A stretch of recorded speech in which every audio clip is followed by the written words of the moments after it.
दल में हाथ उठाएं। अनमेल भोजन किसे कहते हैं? बोलो, जिस भोजन का आपस में कोई मेल ना हो। जैसे दूध के साथ खट्टे पदार्थ नहीं खाने चाहिए। कुछ फ्रूट ऐसे हैं जिनके ऊपर पानी नहीं पीना चाहिए, जैसे आम, अमरूद, तरबूज, खरबूजा, नाशपाती, जामुन के ऊपर घोल करके भी पानी आधा घंटे के बाद पी सकते हैं। यदि ज्यादा प्यास है तो आधा घंटे के बाद पी सकते हैं। अगर साथ में पियोगे तो क्या बन जाएगा जी? जहर बन जाएगा। अनमेल भोजन का मतलब है जिसका आपस में कोई मेल। प्यारे बच्चों, विचार करना, आम भी अमृत है, पानी भी अमृत है। अगर दोनों को मिला दिया जाएगा तो क्या बन जाएगा जी? अभी महीने 1.5 महीने में सीजन आने वाला है। हम बाजार में जाते हैं, मैंगो जूस बनाने वाले से कहते हैं भाई साहब 1 गिलास बना दीजिए। तो क्या करता है, 1 गिलास के अंदर 50% पानी होता है, 10% उसके अंदर बर्फ होती है, 10% चीनी होती है, 10% मैंगो का जूस होता है, 10% दूध होता है। तो आप क्या पी रहे जी? जहर पी रहे हैं। मैं निवेदन करता हूँ, जूस बनाने वाले से एक निवेदन कीजिए कि भाई साहब मीठा आम डालिए और दूध भी मिला दीजिए, कोई दिक्कत नहीं। अगर खट्टा आम है तो दूध मत मिलवाइए, अन्यथा जहर बन जाएगा। अंडरस्टैंड? एक भोजन से दूसरे भोजन में कितना अंतर होना चाहिए? मान लीजिए अभी आप ब्रेकफास्ट करके आए हैं तो दूसरा यानी लंच आपने कितने बजे करना चाहिए या समय कितना है वो आप बताएं। कितने घंटे का अंतराल होना चाहिए? हाथ उठाए बेटा, शाबाश। यदि आपने हल्का भोजन किया तो कम से कम कितने घंटे बाद दूसरा करें जी? बोलो जी, इशारा तो समझ जाए। 3 घंटे का अंतर होना ही चाहिए। यदि आपने मध्यम भोजन किया है, रोटी सब्जी चावल खाया, तो दूसरा भोजन कितने घंटे बाद जी? यदि आपने विवाह शादी में पार्टी शादी में अनेक प्रकार के मेवे, चटे, रसगुल्ले, लड्डू खाए हैं, तो दूसरा भोजन कितने घंटे बाद जी? 8 घंटे बाद करना। सारा दिन बकरी की तरह नहीं चलना चाहिए। समझ आएगा जी? हल्का मतलब दलिया खिचड़ी, मध्यम मतलब रोटी सब्जी, भारी मतलब अनेक प्रकार के मेवे, भारी मेवे आदि चटे जाते हैं, तो उनके माध्यम से आपको अंतर रखना ही चाहिए, ये मैं निवेदन करता हूं। तो भोजन के बाद भोजन में एक बताएं, एक ऐसा लिक्विड पदार्थ बताएं जिसके अंदर सभी पोषक तत्व विद्यमान होते हैं। बताएं बेटा, विचार करें। कोई भी एक ऐसा लिक्विड पदार्थ बताएं जिसके अंदर सभी पोषक तत्व विद्यमान होते हैं।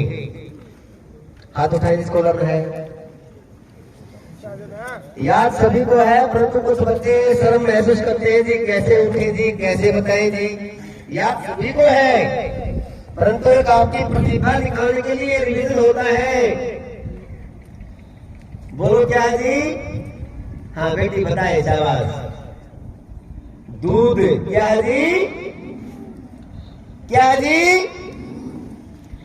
बच्चा पैदा होने से पहले माँ के स्तनों में परमात्मा दूध उतारता है, न कि अंडे मछली आदि, क्योंकि दूध के अंदर सभी पोषक तत्व विद्यमान होते हैं। बच्चा 6 महीने तक दूध के सहारे रखा जाता है, पानी की सलाह नहीं दी जाती।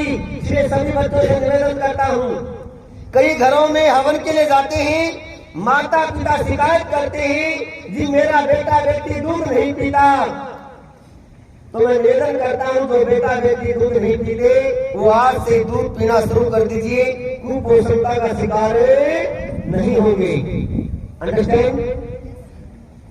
तो भोजन करने के बाद आप स्कूल से, घर से स्कूल की तरफ आते हैं, आने से पहले अपने माता पिता को विश करें, गुड मॉर्निंग बोले, नमस्ते बोले।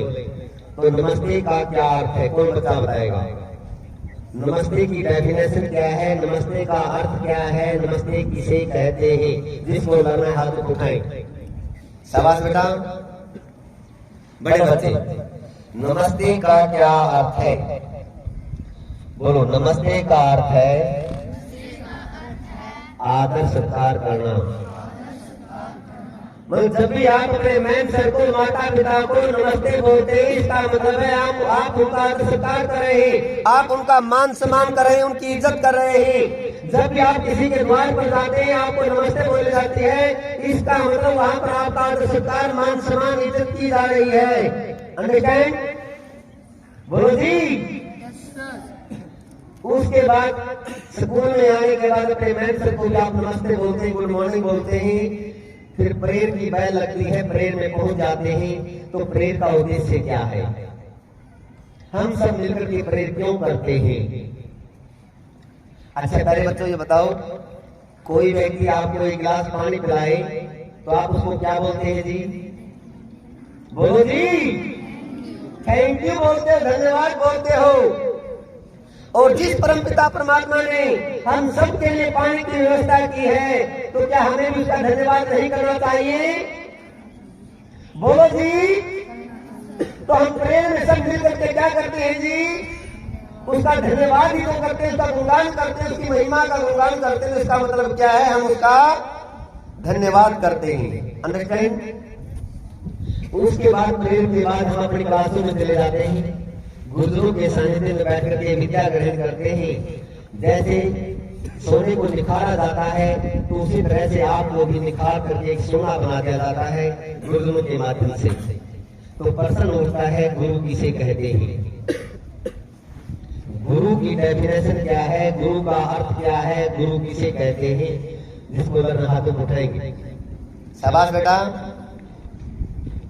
इसके नाम के अंदर ही इसका छिपा हुआ है। संधि विच्छेद करो, गुरु का संधि विच्छेद करो, इसके नाम के अंदर ही इसका अर्थ निकलाएगा जी। गुरु का अर्थ है अंधकार, रू का मतलब है प्रकाश। वो जो हमें, सभी बच्चों की आवाज आनी चाहिए जी, जो हमें अंधकार से प्रकाश की ओर, अज्ञान से ज्ञान की ओर, असत्य से सत्य की ओर लेकर जाता है, उसे गुरु कहते हैं। अब कुछ बड़े बच्चों की आवाज नहीं आ रही, क्योंकि वो तो ये समझते जी हम तो बड़े हो गए जी, हमें जरूरत नहीं बोलने की। तो मैं बड़े बच्चों से खासकर निवेदन करता हूँ, छोटे बच्चों पर असर तभी पड़ता है जब बड़े बच्चे बोलते हैं। तो अपनी प्रतिभा को निखारें, अपनी आवाज का सदुपयोग करें। परमात्मा ने वाणी दी है, बोलने के लिए बोले।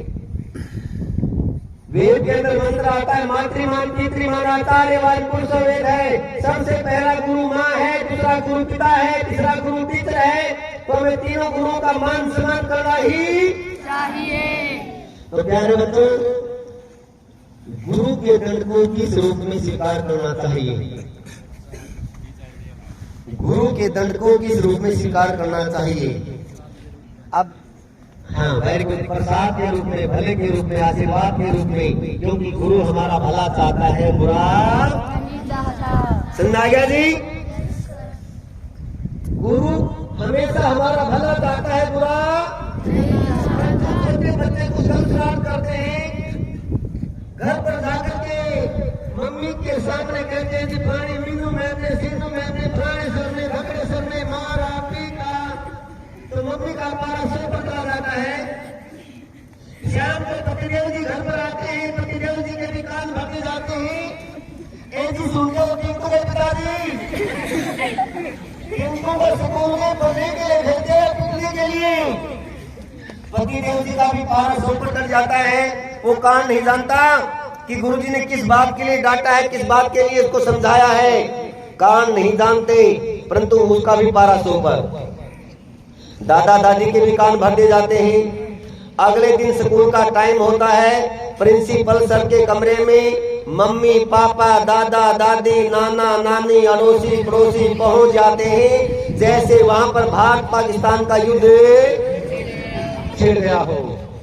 तो प्यारे बच्चों, तीनों गुरुओं के बीच में युद्ध कौन करवाता है जी?